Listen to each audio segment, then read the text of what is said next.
The Lord be with you. And with your spirit. A reading from the Holy Gospel according to Matthew. Glory to you, O Lord. At that time, Jesus said to his disciples, "Do not fear those who kill the body, but cannot kill the soul. Rather, fear him who can destroy both soul and body in hell. Are not two sparrows sold for a penny?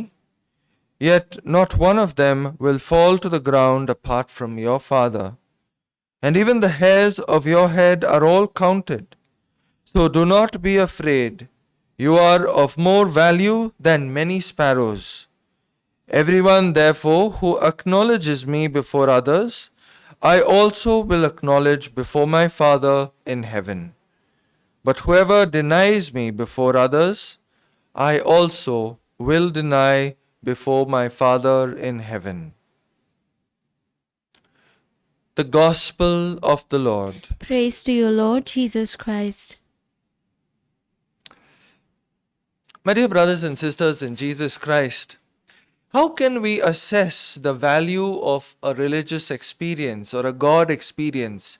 Today we have many people flocking to various retreat centers where the focus is all on the miraculous aspect of our faith in our living God. And this is fair and just. But is that the end game of our spiritual life as Christians? Is it these extraordinary mystical experiences that are the fodder of our Christian life? Or is there something deeper that the Lord wishes to teach us both through the readings of today and from the life example of Blessed Methodius Dominic Trichka? While we might get carried away by the miraculous signs and wonders that we see in different places, praise be to God, for He is at work in the lives of His people. We see that there is a danger if that becomes our primary and only focus in the spiritual life. Because we have very often experienced as pastors people who apparently are so pious and holy inside church. They'll spend hours and hours in front of the Blessed Sacrament. They'll pray rosaries after rosaries. They'll attend retreats after retreats. But when they come back home and their family members have to live day in and day out with them, it is really hard to believe that they have been touched by God. For Jesus, the greatest sign of a person who is truly obeying the will of his Father, it is the love that that person bears for human beings, the way in which that person treats human beings. It is the way that we relate to one another that proves to the world and to ourselves and to God that we truly love God. And it is put to the test when we are tried and tested in our love for others. Blessed Methodius Dominic Trichka had his love for God and his love for neighbor tried and tested through suffering. It is through this suffering, this testing, that our love is proven true. Blessed Methodius Trichka became a priest at the age of 24, and he was immediately put to preach parish missions, which is one of the most prominent ministries that we have traditionally done in India and other parts of the world, preaching missions to bring about the renewal of parish communities. But very soon he was put to a mission where he had to minister to people of the Byzantine Rite. And so he learned the Ukrainian language, he learned the rite, and he began to minister to people who were not of his culture, not of his rite, but he ministered to them with as much love and zeal as he would for his own people. Later on, he had to minister to people who were Slovenians and Croatians, while he was a Czech by his ethnicity.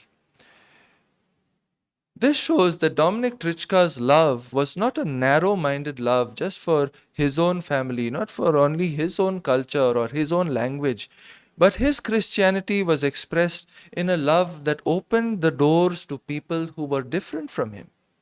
His heart was open to everyone.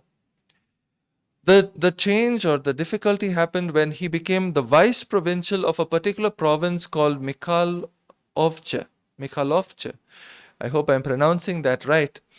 But this province was just starting out, and Blessed Methodius Dominic Trichka went about zealously building up different redemptorist houses in different parts of his province and working concertedly for the spread of the faith.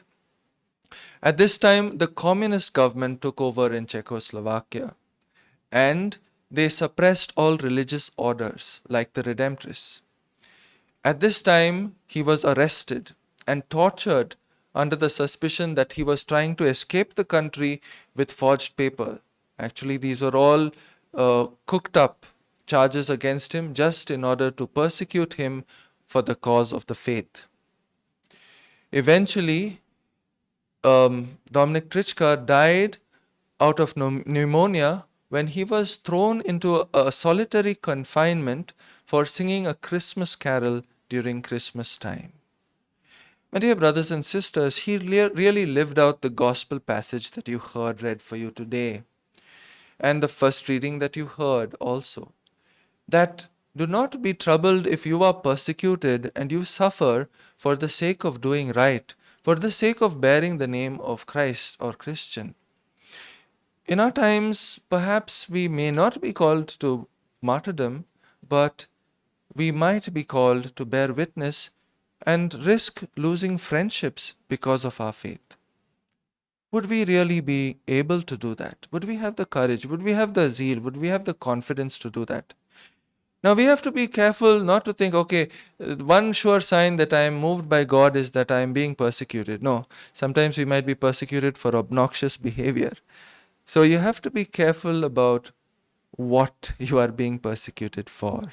Are you being persecuted really for doing something which is right and just, good and holy, true?